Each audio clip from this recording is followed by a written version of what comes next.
Dorando Pietri nació el 16 de octubre de 1885 en Mandrio, una fracción de la localidad de Correggio, situada en la región italiana de Emilia-Romagna. Aunque su infancia y juventud se desarrollaron principalmente en la cercana ciudad de Carpi, un entorno marcado por la vida rural y las primeras manifestaciones de industrialización. Proveniente de una familia humilde, Pietri experimentó desde temprana edad la exigencia de la vida laboral. Trabajó en una fábrica de confección como aprendiz, donde la disciplina, la repetición constante de tareas y el esfuerzo físico cotidiano eran inevitables. Este contexto le permitió familiarizarse con la dureza del trabajo manual, pero también le enseñó la importancia de la perseverancia, la constancia y la responsabilidad, valores que luego se reflejarían en su enfoque hacia la actividad atlética. Su infancia y adolescencia, marcadas por la austeridad y la labor física intensa, moldearon un carácter resistente, paciente y determinado, confiriéndole una fortaleza tanto física como psicológica que lo distinguiría en el deporte. Desde joven, Pietri mostró inclinación por la actividad física intensa, especialmente la carrera a pie, desarrollando una resistencia que superaba a la de muchos de sus contemporáneos y que llamó la atención de quienes lo conocían en su entorno local. La combinación de estas condiciones naturales con una voluntad férrea configuró un perfil de atleta singular, ajeno a los circuitos privilegiados de entrenamiento profesional, lo que inicialmente lo situaba en la periferia del reconocimiento competitivo, hasta que sus primeras victorias comenzaron a abrirle paso en el ámbito nacional, mostrando que el talento y la determinación podían trascender las limitaciones sociales y materiales de la época. El primer contacto de Pietri con la competición formal se produjo en septiembre de 1904 en Carpi, durante una carrera local en la que se enfrentó a Pericle Pagliani, uno de los corredores más destacados de Italia en aquel momento, y logró derrotarlo, sorprendiendo a la comunidad deportiva y generando un primer reconocimiento de su capacidad. Este triunfo, que en apariencia podía considerarse modesto, constituyó una señal temprana de su potencial y fue confirmado poco después en una carrera de 3.000 metros en Bolonia, donde obtuvo el segundo lugar.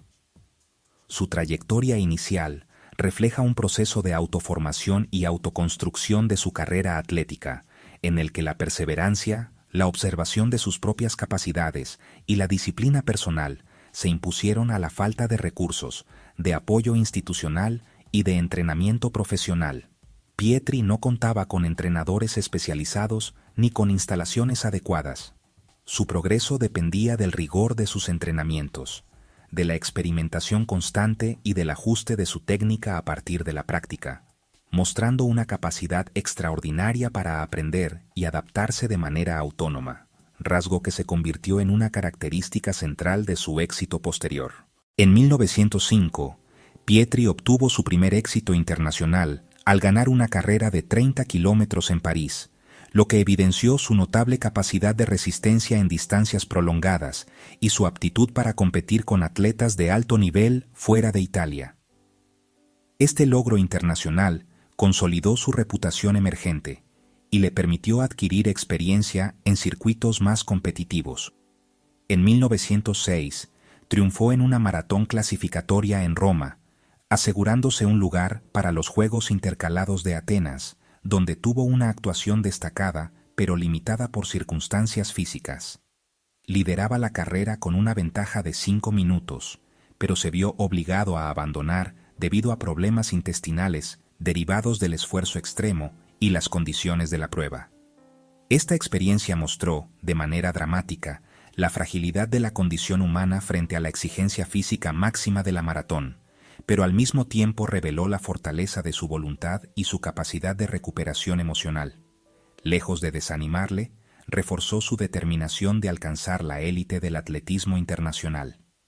En 1907, Pietri se consagró campeón nacional de Italia, consolidando su dominio en distancias que iban desde los 5.000 metros hasta la maratón y comenzando a prepararse con rigurosidad para la maratón de los Juegos Olímpicos de Londres en 1908. Sus entrenamientos consistían en recorridos diarios que superaban regularmente los 40 kilómetros, realizados sin supervisión profesional, lo que refleja su autodisciplina, su meticulosidad y su capacidad para optimizar el rendimiento de manera autónoma, estableciendo un ejemplo temprano de entrenamiento basado en la constancia y la autoobservación, sin depender de metodologías científicas de la época. La maratón de 1908 se desarrolló en un contexto de transición para el deporte moderno, en el que la distancia estándar de 42.195 metros se estableció específicamente para que la meta coincidiera con el palco real en el estadio White City de Londres, introduciendo una dimensión ceremonial y protocolaria que enfatizaba la teatralidad de la prueba y la conexión del deporte con la política y la sociedad. En este contexto, la caída de Pietri y su posterior asistencia por parte de los jueces no fueron meros accidentes deportivos, sino que se interpretaron como un acto dramático cargado de significado simbólico y emocional. La combinación de agotamiento físico extremo, perseverancia y ayuda institucional creó una narrativa de heroísmo moral que trascendía los límites de la competencia formal, convirtiendo a Pietri en un icono de la resistencia humana frente a la adversidad. Esta percepción se amplificó gracias a la cobertura mediática, que difundió la imagen de un hombre joven, aparentemente frágil físicamente, pero dotado de una fuerza de voluntad extraordinaria, dispuesto a superar cualquier obstáculo para cruzar la meta, estableciendo un modelo de deportista cuyo valor radicaba tanto en la determinación como en la capacidad de superar los límites del cuerpo humano. El 24 de julio de 1908, la maratón dio inicio bajo condiciones climáticas exigentes, con temperaturas elevadas y un recorrido que ponía a prueba tanto la resistencia como la estrategia de los corredores, entre los cuales se encontraban 55 atletas representando 16 naciones. Pietri adoptó inicialmente un ritmo prudente, consciente de la longitud de la prueba y de sus propias limitaciones, pero a medida que avanzaba la carrera, su estrategia evolucionó y comenzó a acelerar durante la segunda mitad, mostrando una comprensión intuitiva de la gestión del esfuerzo físico y de la importancia del posicionamiento en la competencia. Al llegar al kilómetro 32, ya ocupaba la segunda posición, con una desventaja aproximada de 4 minutos frente al líder, Charles Hefferon.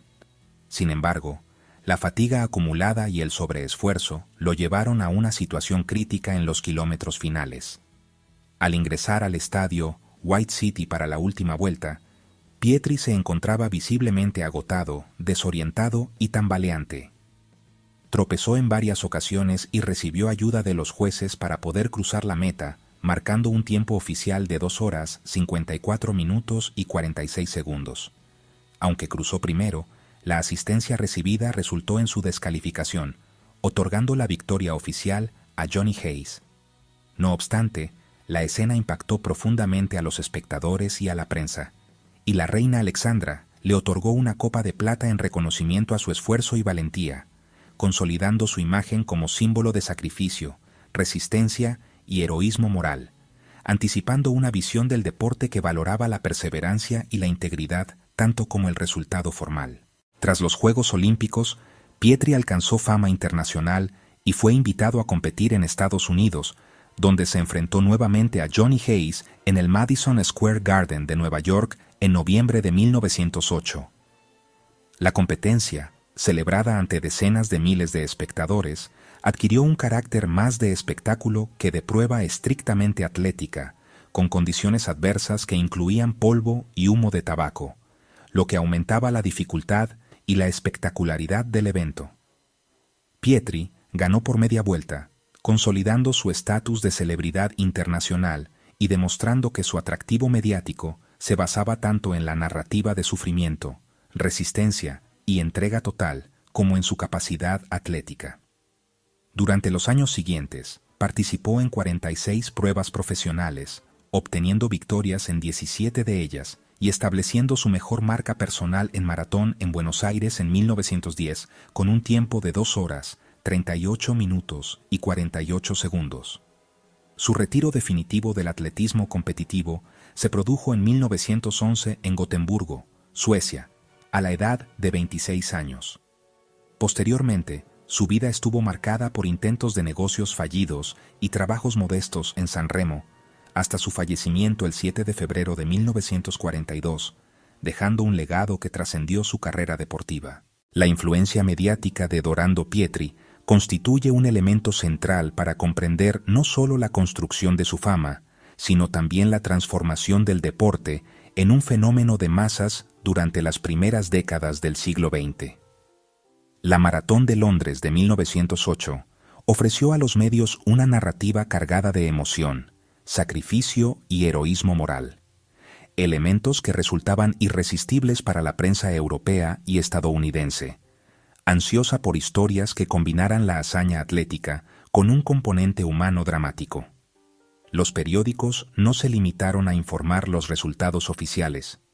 Narraron con lujo de detalle las caídas de Pietri, su desorientación, los titubeos y la asistencia recibida de los jueces, destacando la tensión dramática, el sufrimiento físico y la voluntad inquebrantable del atleta. Esta cobertura exhaustiva no solo construyó la imagen de Pietri como un héroe moral, sino que también anticipó la forma en que el deporte moderno sería interpretado, entendido y consumido, como espectáculo, como historia épica y como fuente de emoción colectiva. La prensa, al enfatizar los aspectos dramáticos de su actuación, transformó un acto competitivo en un relato simbólico de lucha humana, elevando a Pietri a un estatus que trascendía la competencia formal y que se convertiría en paradigma de la construcción mediática de íconos deportivos. El fenómeno mediático se consolidó durante la gira estadounidense de Pietri, donde su enfrentamiento con Johnny Hayes fue presentado como un duelo épico entre culturas y naciones, aumentando la tensión narrativa y el dramatismo de la competencia. Los periódicos construyeron un relato en el que cada caída, cada esfuerzo y cada reacción del público se convertían en elementos narrativos centrales, enfatizando la dimensión teatral y simbólica de la maratón. En este contexto, Pietri no era solo un atleta, sino un protagonista de una historia de heroísmo que conectaba con la imaginación y la emoción de los espectadores, generando un interés cultural que iba más allá del ámbito puramente deportivo. Su fama dependía tanto de la narrativa construida alrededor de su persona como de su rendimiento físico, mostrando cómo la prensa podía transformar la realidad deportiva en un relato cargado de significados éticos, emocionales y sociales, anticipando la creación de íconos mediáticos que caracterizarían al siglo XX. En términos culturales, la figura de Pietri tuvo un impacto profundo en Europa y América. En Italia, su historia ofrecía un modelo aspiracional para las clases trabajadoras y medias, que veían en su esfuerzo, disciplina y perseverancia la posibilidad de trascender barreras socioeconómicas mediante el talento individual y el compromiso personal. Su narrativa reforzaba la idea de que la virtud, el trabajo y la resistencia podían convertirse en vehículos de reconocimiento y admiración, estableciendo un ejemplo culturalmente valorado. En Estados Unidos, la cobertura de su enfrentamiento con Hayes y la teatralidad de sus caídas y esfuerzos extremos generaron admiración por su coraje y consolidaron la maratón como prueba emblemática de resistencia y determinación. Este impacto transatlántico evidencia cómo los medios contribuyeron a transformar la experiencia deportiva en un fenómeno de cultura popular, en el que la emoción, la narrativa y la construcción simbólica del héroe resultaban más relevantes para el público que los resultados formales de la competencia. Comparativamente, Pietri se distingue de otros atletas de su época porque combinó de manera efectiva rendimiento atlético y resonancia mediática, un logro que pocos alcanzaron en aquel momento. Mientras corredores como Paavo Nurmi o Emil Satopek se destacaban principalmente por sus marcas y títulos, Pietri se convirtió en un héroe debido a la historia que contaba, un relato de lucha, sufrimiento y perseverancia que conectaba con la imaginación, la emoción y los valores sociales de la época. Su figura puede considerarse como un precedente de la construcción de héroes deportivos modernos, donde la fama depende tanto de la narrativa mediática como del logro físico,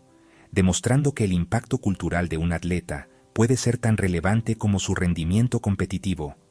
Pietri estableció así un modelo temprano de cómo el deporte puede generar mitos culturales que trascienden la competición y consolidan valores sociales, éticos y emocionales. La influencia mediática de Pietri tuvo implicaciones directas en la construcción del héroe deportivo como figura simbólica y moral.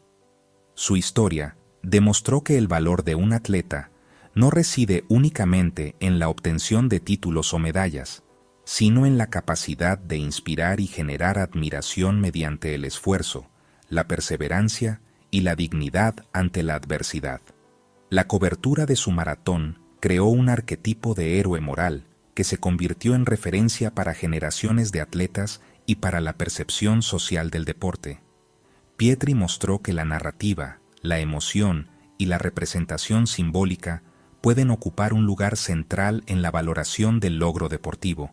estableciendo una conexión entre la experiencia individual del atleta y la interpretación colectiva de sus acciones que refuerza la construcción de identidad cultural y social en torno a la figura del héroe. Finalmente, la repercusión mediática consolidó la memoria de Pietri más allá de su vida y de su carrera competitiva.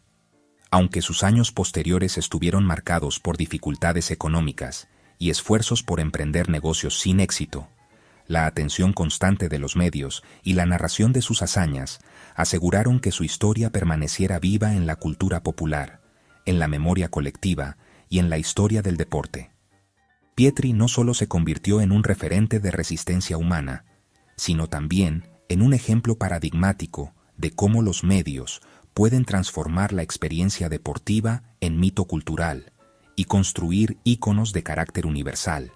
cuya influencia se extiende más allá del ámbito deportivo para impactar en la percepción social de valores como esfuerzo, sacrificio y perseverancia. Su vida demuestra que el deporte, mediado por la narración y la representación cultural, puede convertirse en un espacio donde la acción individual adquiere significado colectivo, consolidando el lugar del atleta como figura de referencia ética, emocional y simbólica. La historia de Dorando Pietri, integrada con su influencia mediática, su impacto cultural y su comparación con otros atletas, permite analizar en profundidad la relación entre deporte, sociedad y cultura. Su vida y carrera muestran que la fama puede depender tanto de la narrativa construida por los medios y la percepción pública como del rendimiento físico, y que el deporte puede constituirse en un espacio de significado ético, social y cultural. Pietri encarna la tensión entre la fragilidad humana y la fuerza de voluntad, entre sacrificio físico y construcción de significado, entre adversidad y admiración colectiva. Su epopeya demuestra que la grandeza en el deporte no se mide únicamente por medallas o récords, sino también por la capacidad de inspirar, conmover y establecer ejemplos duraderos de esfuerzo, dignidad y humanidad, consolidando su lugar en la historia cultural y deportiva del siglo XX.